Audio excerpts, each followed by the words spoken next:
Good morning. This is Professor Anderson with a little bit of feedback for your writing assignment number 4, rough draft.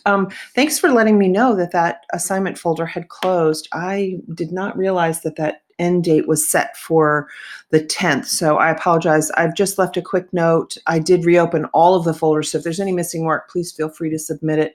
It's always better to have a late submission than no submission. So let me just give you a little bit of feedback on this writing assignment number 4. I pull up this is the PDF for the assignment page itself that lets you know what I do. Of course, like all the other ones, I go through the nuts and bolts. These are the components that are expected to be there, and then I fine comb for looking for the nitty gritty. So when I go back through yours, if I take a look, we have a beginning of a memo here, a title page, executive summary, table of contents. I'm looking through and I see the introduction, methodology, various descriptions of, and now it's taking a very long time. Let me quick start. Okay, so I'm just switching it back to this PDF mode. So I see your methods, and then I see your results. And I see results from your primary research and then your recommendations. So let me share with you what, when I go through here, basically what I'm looking through is I see each of these kinds of these nuts and bolts, the big components of the paper. Let's go back and take a look at the nitty gritty. First of all, your letter transmittal. First of all again, you need to take a look at the format. It does have to follow that templated formula. It's located in week 6 and 7. And if you pull up any of those sample papers for writing assignment number 4, you'll see the template. It's very similar to the regular memo in terms of the header up here. The body of it is different. This is perfect. Enclosed, please find the report transitioning to a paperwork following, which is the result of the research you approved on X date. So make certain that you include that. Instead of saying the purpose of it, because you detail that in the executive summary, we say this report analyzes the need for transitioning to a paperless system in our workplace.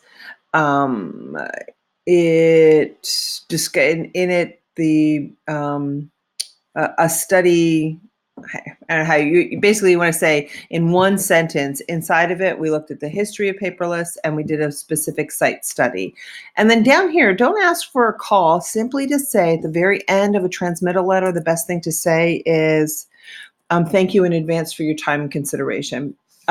Most likely, these are always directed to a research-based report is always directed to a higher up decision maker, and they're not going to call the individual investigator or the individual researcher personally. It's filtered through committees, subcommittees, and so forth. And then because you're using a templated memo format, you don't sign your name. That's all given up here in the heading. So that's that first area. Your heading title page looks great. And I love how you use these subheadings inside of your executive summary. Perfect. What I recommend is in your recommendations, use bullet points.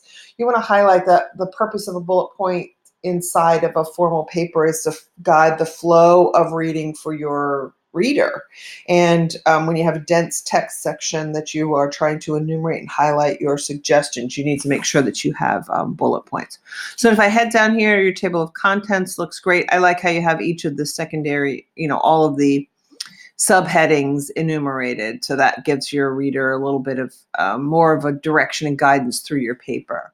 Your introduction looks awesome. The purpose of your report, you need to take a little bit of a deeper dive in here. The purpose of this is to show, you need to identify the specific purpose for your workplace.